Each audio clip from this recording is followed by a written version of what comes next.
Men hayotimni boshdan boshlamayman. Taxminan 1,5 oy oldin 3,5 oylik bolam bilan Qizil uyimga qaytib kelganman.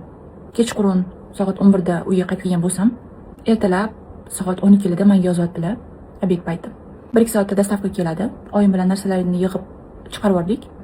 Qabul qilib olarsan deb. Va hozirgi kunda men уже 5 oylik bolam bilan Qizil uyimda yashayapman.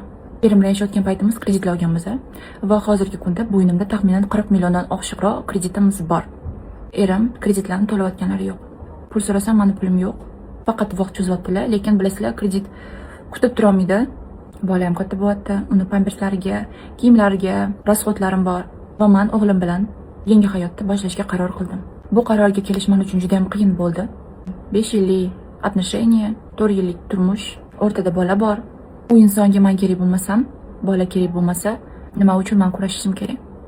Men o'shanchadan beri Instagram yuritaman va asosan barterga ishlardim. Lekin men daromadga chiqishim kerak. Daromadga chiqishim uchun 50 mingdan oshiqroq obunachim bo'lishi kerak va men sizlardan so'rayotgan narsam faqat bitta narsa.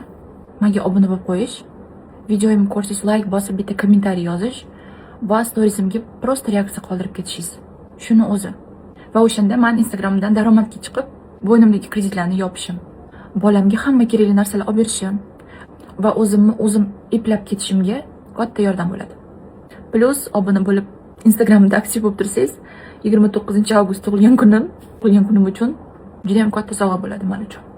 Va yangi hayot boshlashim munosabati bilan uyda shirinlik yo'q ekan, shag'amam yo'q ekan. O'shaning uchun mana shu kartoshkani oldim. Pirojna kartoshka deb hisoblab, buni sham deb hisoblab, shu shamni o'chirmoqchiman. Sahifamga xush kelibsiz.